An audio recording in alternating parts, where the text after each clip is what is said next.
Hey guys, what is up? It is me, Pagey, here once again with another video on Arrow Season 6, and this is going to be my review for episode 20. Yeah, so 620, Blaze It Up, and this episode, might I say, is otherwise entitled Shifting Allegiances. But of course, before we get into the rest of the video, there is of course going to be spoilers about this episode, and boy, does some stuff happen. So be sure to have watched the episode before you watch the rest of this video. But if you have watched the episode and are continuing on with this video, be sure to let me know in the comment section down below your various thoughts on this episode. What did you like? What didn't you like too much? Just let me know all of them downstairs in the comments. And of course, if you're going to enjoy the video, be sure to drop a like on it and subscribe to the channel if you're new. So last episode, the real big thing, I guess, is, well, it was all Black Siren and Diaz. That's basically what the whole episode was. I know some of the issues we had last week was basically that Oliver and Felicity and Curtis were sort of shoved in there when they shouldn't have been in there. But yeah, the main part was a Diaz and Black Siren episode where we met the Quadrant, and we'll talk about them in this video. So the Quadrant was introduced, and yeah, we saw Black Siren or Laurel really sort of thinking about like, should I really be with Diaz? Like, this is sort of escalating to a very, dodgy area. So you really got like the major first sign that she's regretting being involved with Diaz. But we started this episode in a really random thing. When the episode started, I thought, am I watching the right show? Because it said Moscow, and I was like, okay, it's not Moscow in a flashback, it's Moscow current day. And I was like, what's going on here? So Oliver's gone to Moscow, and he's doing some stuff for the Bratva in order to get Anatoly, unexiled, if that makes sense. But when we actually see Oliver go to Anatoly and talk to him, I was like, okay, this makes sense. Oliver's doing something for Anatoly. Hopefully Anatoly will do something back for him and help him with, some stuff with Diaz. And I thought it was actually going to go that way. And maybe he was going to organize a meeting between Oliver and Diaz or something along those lines. But Anatoly does some zap, and Oliver is sort of screwed. So in this episode, we had Renee returning as Wild Dog, which everyone obviously loved. I'm pretty sure everyone was on the edge of their seats waiting for him to come back. But then we also saw Diggles starting his work at Argus. So we knew he was going there after, leaving Team Arrow and stuff. But this was the first episode where we fully saw him, working for Argus. And thought it was pretty cool. I think we're going to see that basically for the rest of the season. Maybe until the finale. That's about it. I think in episode 22 of The Flash, Diggle's in there, and he's meant to be, in Argus still. I know the timelines are a bit weird, like Flash isn't on the same time as Arrow, like in regards to the date. So I'm not too sure how that's going to line up, but Diggle should be at Argus for probably until the finale, and then he might leave and go back to Team Arrow to help Oliver out in that episode. I don't know, I'll have to wait and see, I guess. But Diggle is essentially continuing what he was doing with Team Arrow, and that's trying to take down Diaz, but he's just doing it through Argus, which I guess he has better resources, so why not? And we see him, talking to the Argus members about the different, government officials and just higher-ups in Star City that D has under his umbrella. So, yeah, we'll probably see more of that, play out in the next couple of episodes. One of the more, I wouldn't say it was tense. It was just sort of you felt for Quentin. You felt a bit cringy at the same time when Quentin met with the Dragon. When he finally met Ricardo Diaz, and Ricardo Diaz is touching up Laurel and stuff. It felt really cringy, and you just felt really mad for Quentin. You just wanted to punch Diaz in the head. But essentially, it's Diaz sort of, trying to scare. That's probably the best thing that Diaz does, or the Dragon does, is just he uses a scare tactic to put fear into people to make them do what he wants them to do. And he was trying to do that to Quentin, using Laurel as sort of like a tool in that, if that's the best way to put it. But this all leads into a big Quentin and Laurel argument where, Laurel's basically, or Black Siren, where she's basically saying, you have to sign this, Diaz is going to kill you, look what he did to Oliver and stuff like that if you don't do it. He's got everything under control in his city, and he basically needs a mayor who's going to be the face of this city, but really just be a pawn in Diaz's game. So Laurel's basically just trying to tell Quentin, yo, you have to do this. If you don't, bad stuff is going to happen. And that scene that Quentin and Laurel had in the mayor's office, I thought was probably the best scene in the episode. It was a really good scene between them two. Whenever it's Quentin and someone else, Paul Blackthorne, who plays Quentin, is, I think, the best actor on the show. Whenever it's a scene with him and someone else, no matter who, it's usually a really good scene and one of the best scenes of whatever episode it's in. And for this episode, I think that was the best scene. I don't know if I'm the only one that thought that. But we do see Quentin actually, revealing and going in depth all the stuff that happened to Earth 1 Laurel, and how basically it's almost a flip in the situation. So in Season 4, Quentin was working for Damien Dark, blah, blah, blah. It led to Laurel's death because he betrayed him. And this season, it's sort of the other way around. Laurel's working for Diaz and doing similar things and she has to sort of do things for him. Otherwise, something bad could happen to the one she loves. So it's basically a flip on the situation or the setting of season 4. Does this mean that setting up that maybe Quentin could die at the end of the season? Hopefully not. Quentin's one of those characters I just don't want to die. He should be just someone that's always there. Just because I think he's had enough shit go down in his life that he doesn't need to die himself.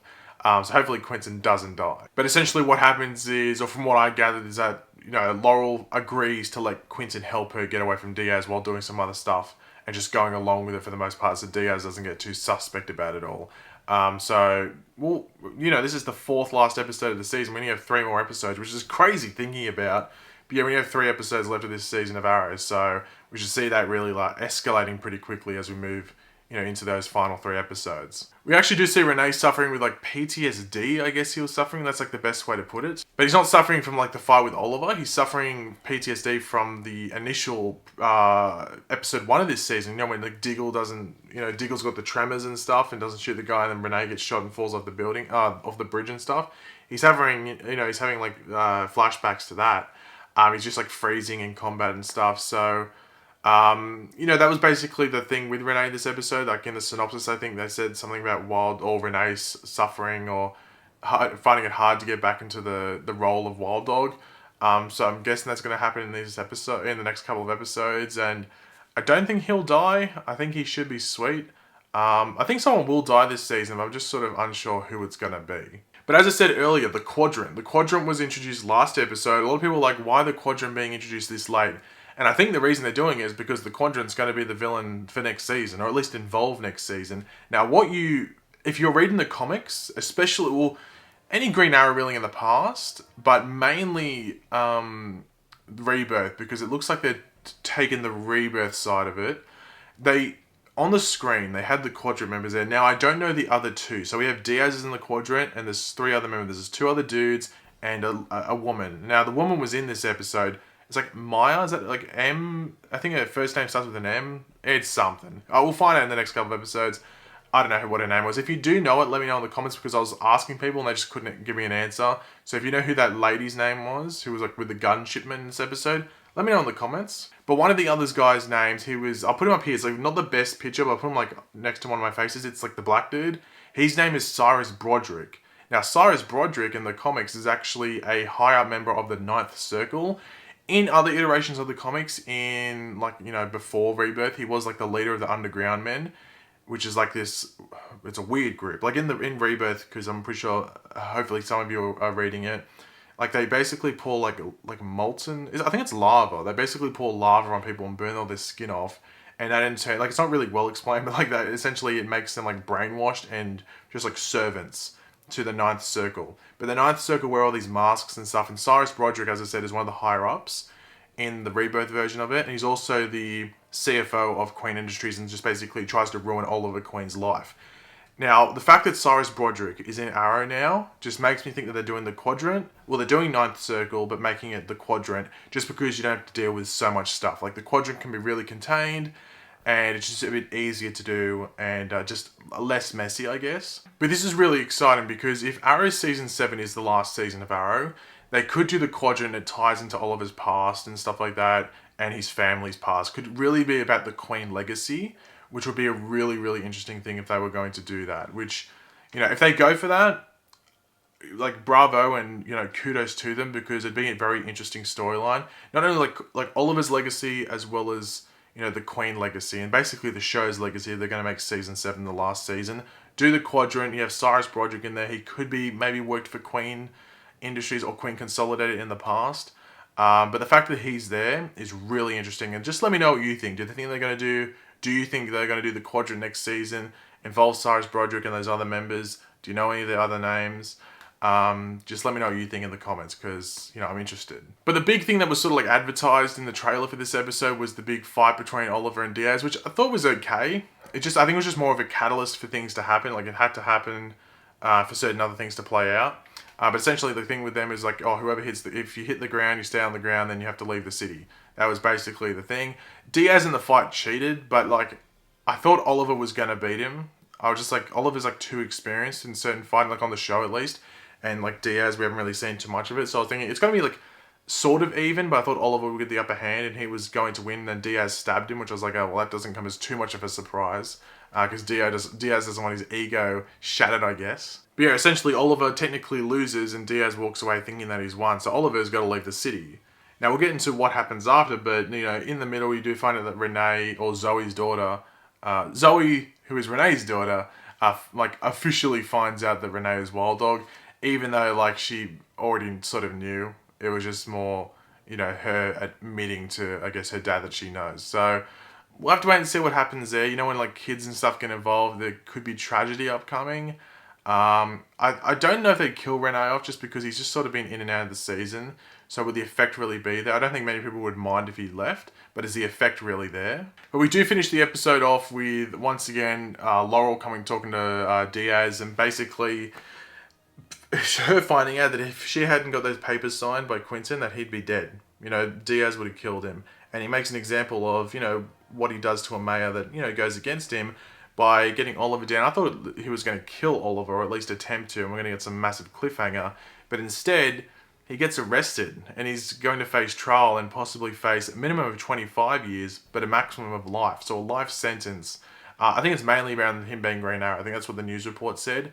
So, yeah, next episode is going to be interesting. I did see the promo. I'm not going to talk about the promo in this episode. You can talk about it in the comments if you want with other people, but we'll do it in the trailer breakdown and stuff for that. But, yeah, I'm interested to see what happens there, how Oliver gets out of it, and how everyone else around him, not only like Felicity and William, but like the new Team Arrow along with Diggle and some other people like that. I'm interested to see how all of those people and all those groups react to what's happening here. So, Oliver's in a bit of a sticky situation, and it's definitely one I would not like to be in. But overall, I thought this was a decent episode. I did see some people thinking it was a bit inconsistent. You know, personally for me, I wanted more Oliver and Diaz interaction, and I got that.